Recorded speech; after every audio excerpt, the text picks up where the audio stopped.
লোকনাথ বাবার 2 থেকে 3টি অলৌকিক গল্প বলবো। তো একদিন আশ্রমে বহু লোকের সমাগম হচ্ছে, কারণ ধর্ম আলোচনা ওখানে চলছে এবং বাবা তার শিষ্যদের কিছু উপদেশ দিচ্ছে। হঠাৎ এই সময় বাবা দেখেন যে এক অচেনা ব্যক্তি তার সামনে এসে দাঁড়িয়েছেন। সে ব্রাহ্মণ। বাবা ওনাকে দেখে তেলে বেগুনে একদম রেগে গেছেন, গিয়ে ভীষণ কথায় বাবা তাকে অপমান করছেন।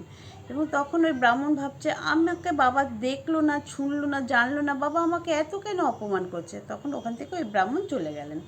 তখন বাদবাকি যে শিষ্যরা রয়েছেন তারা ভাবছে, বাবা কেনই বা এত রেগে গেল, নিশ্চয়ই কোনো কারণ আছে।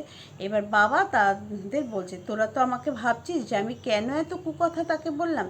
সে হচ্ছে একজন নর মাংস বিক্রেতা এবং বিবাহযোগ্য তার এক কন্যা আছে। সেই কন্যার জন্য যে সে বিয়ে দেবে, সুপাত্র না কুপাত্র সাথে দিচ্ছে সেই দিকে তার নজর নেই।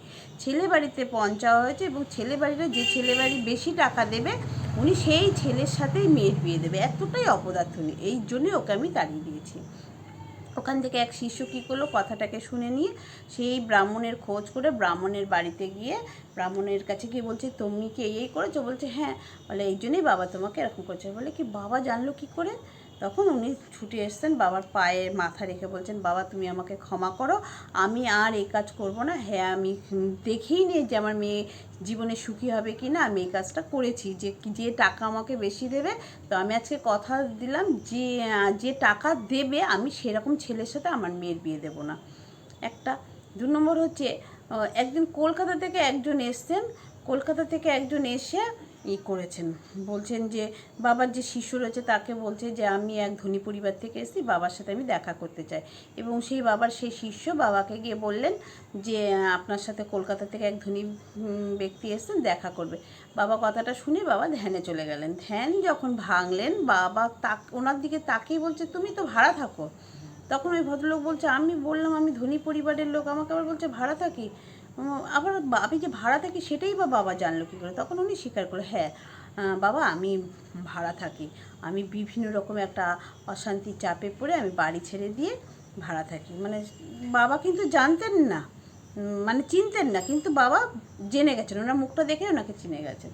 আবার আর একটা হচ্ছে, ঢাকার এক বাসী 2 চোখেই দেখে না। তো উনি লোকনাথ বাবার একটা ঠিকানা পেয়ে উনি লোকনাথ বাবার কাছে আসার জন্য রেডি এবং বেরিয়ে গেছেন আসার জন্য। এবং আসতেন যতটা, অনেকটা দূরের রাস্তা, এই যতটা সময় লেগেছে আসতে, উনি এতটা সময় শুধু বাবার কথাই ভেবেছেন। বাবার কাছেই জব করতে করতে উনি সে শ্রীপদটা দিয়ে বলেছে, এটাকে তুমি জোরে শক্ত করে ধরে রাখো। তো উনি জোরে শক্ত করে ধরে রেখেছেন। এবার অনেকক্ষণ পরে বাবা বলছেন, তুমি কি চোখে দেখছো? বলে হ্যাঁ আমি আবছা করে দেখছি। বলে তাহলে তুমি আরও জোরে আমার শ্রীপদটা ধরো।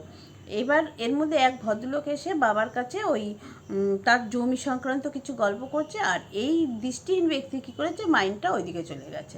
ব্যাস বাবা তখনই বলছে, তুমি আমার শ্রীপদটা ছেড়ে দাও। ছেড়ে দিল। উনি আর দৃষ্টিশক্তি আর পেলেন না। তখন ওই ভদ্র মহিলাও খুব কান্নাকাটি বাবার চরণে, যে আমি বাবার এত কাছে গিয়েও বাবাকে ধরতে পারলাম না। তাই বলি, রণে বনে জলে জঙ্গলে যে যখনই পড়বে বিপদে, বাবাকে স্মরণ করিও। লোকনাথ বাবাকে স্মরণ করলে লোকনাথ বাবা আমাদের সবাইকে উদ্ধার করবে। জয় বাবা লোকনাথ। শুভরাত্রি।